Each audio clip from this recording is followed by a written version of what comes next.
30 times.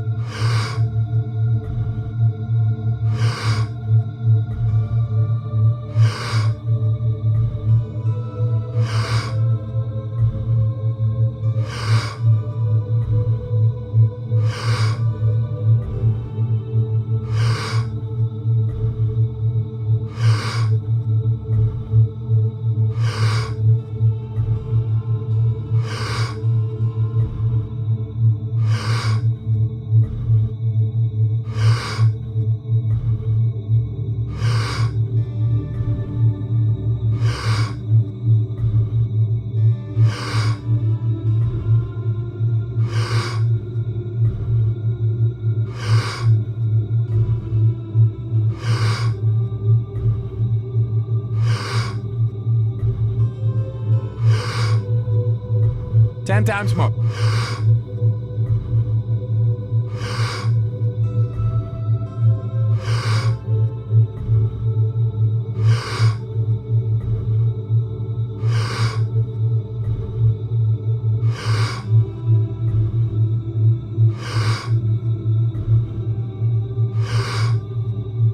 Two times more. A good example of this came to me recently. I have a good friend. He did 9 years in the SEAL teams. His name is Pat Dossett, and we were talking about the Admiral McRaven thing. Get up and make your bed, and they really do that. And I think the way it was described was, so at the end of the day, even if everything doesn't go well, your bed is still made. Mm-hmm. For me, that's not that big of a reward, frankly. Right. So I said that, and I love it though. I make my bed. I definitely make my bed in the morning. But I mean, going back and seeing that at the end of a hard day. It's not enough. I felt like there was something else there. So I asked him, he said, well, it's very interesting because part of it is about not just making your bed, but it's the things you're not doing by making your bed. You're not lying in bed and ruminating. You're not back on your heels. You're not on your phone. That's right.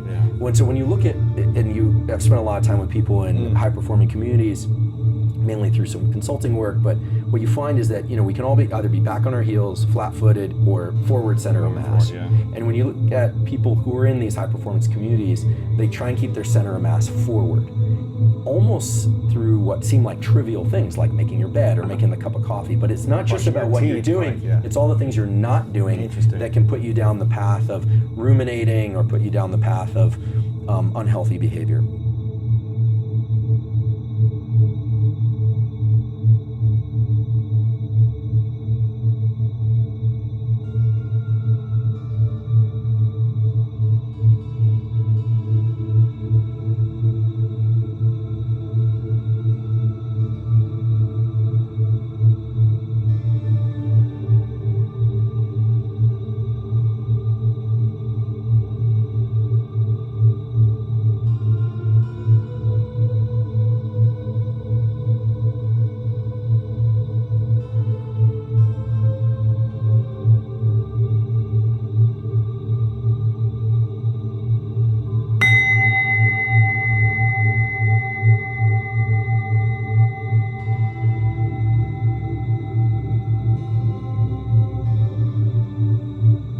Thirty times.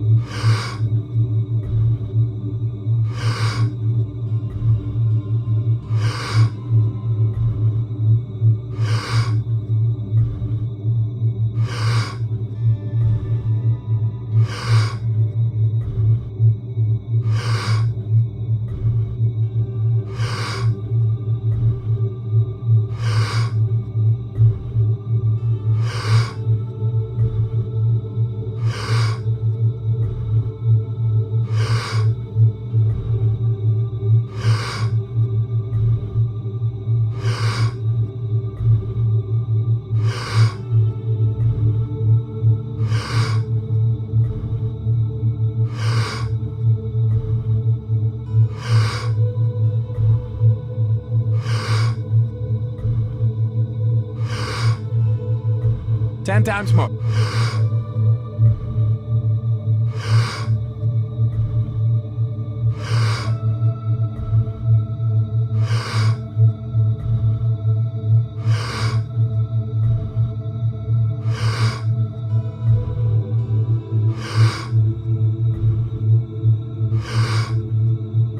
Two times more.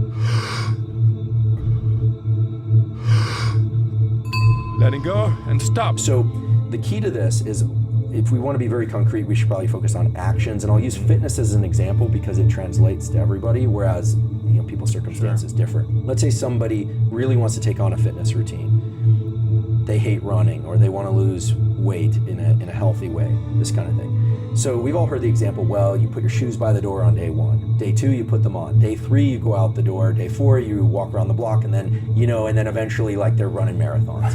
Okay, great, but to sustain that behavior, or even to make the behavior pleasurable and to give you energy, the key is to subjectively reward those steps. So it's not gonna be, let's say I go out and I run a mile, and my goal is to run 10 miles in a few weeks. The key is, as you're in the strain of that mile, the hard part, you want to tell yourself, this is the good part.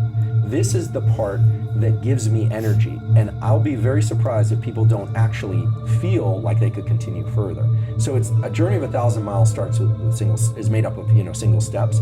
But the key is to reward the harder steps, not the easier ones, and not the ones where you get the thing that you want. Don't reward yourself for putting your shoes on and taking a step outside. You could if that was a huge barrier for you. It was very hard. If it was very hard for you. But running the 10 miles is hard. Right. Find the wall and push a little bit further through that wall and reward that process. So this is why I think reps in the gym, the final reps, like reps to failure, are usually not the best example. First of all, most people aren't doing reps to failure, and it doesn't translate to young kids and stuff where they probably shouldn't be doing heavy reps to failure, this kind of thing. What you want, however, is if you're going to go there, to think about this is the hard part, because that's when adrenaline, norepinephrine are getting maxed out, and that's when you have an opportunity to bring dopamine in and teach those neural pathways to slam that back down.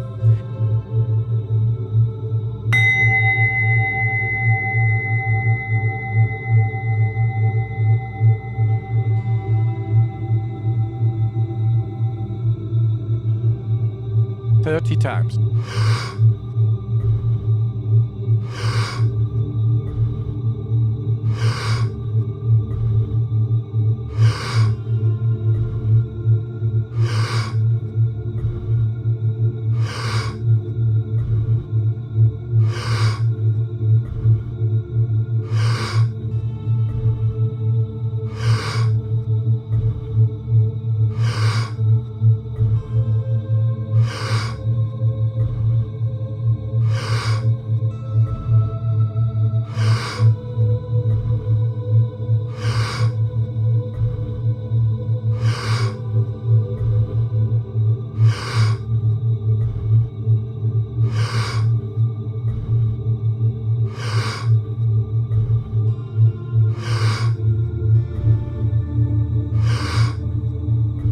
Ten times more.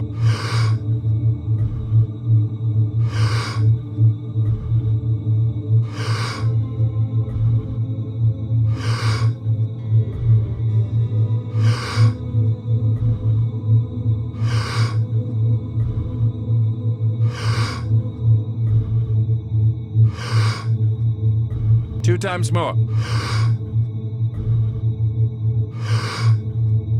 Letting go and stop. I don't want to highlight them too much because they are a very niche and specialized community, but you look at people in special operations, you look at the process, like the whole evaluation process of who gets in and who doesn't. It's really about putting people into stress and seeing who can not just make it through that stress, but buffer that stress. Reward the process through teamwork, reward the process of stress through some internal dialogue that has everything to do with not being back on your heels, not being flat-footed, but center of mass forward. And I should also be clear, I'm not talking about everybody being super aggro and always like, work. Yeah. In fact, if you're spending too much epinephrine, if you're too much of an adrenaline junkie, you will burn out eventually, unless you can find ways to recover yourself or to buffer that with dopamine. And the recovery process is especially important. There's a second reward system. So you've got the dopamine system, and I guess to really put a box around it, the subjective reward needs to be done at the hardest portion of a process. The tough conversation with a significant other, it's like when it's really tough and that's when you want to start telling yourself, this is the good part because I'm not speaking, or this is the good part because I'm not reacting. Right, I'm not reacting, or this is the good part because I'm probably not doing it correctly, but I'm on the right path. right? They're upset, they're not feeling your empathy, this kind of thing, or you're not really understanding what's going on, you're getting frustrated. But if you tell yourself, this is the neural pathway getting ground in there, like really dialed in, so that the next time I'm going to breeze right past this. That's really how the process works. Because remember, no one comes along and drips dopamine in your ear, even if you get $1 billion, or you win a Nobel Prize, or you win the presidency. It's all internal.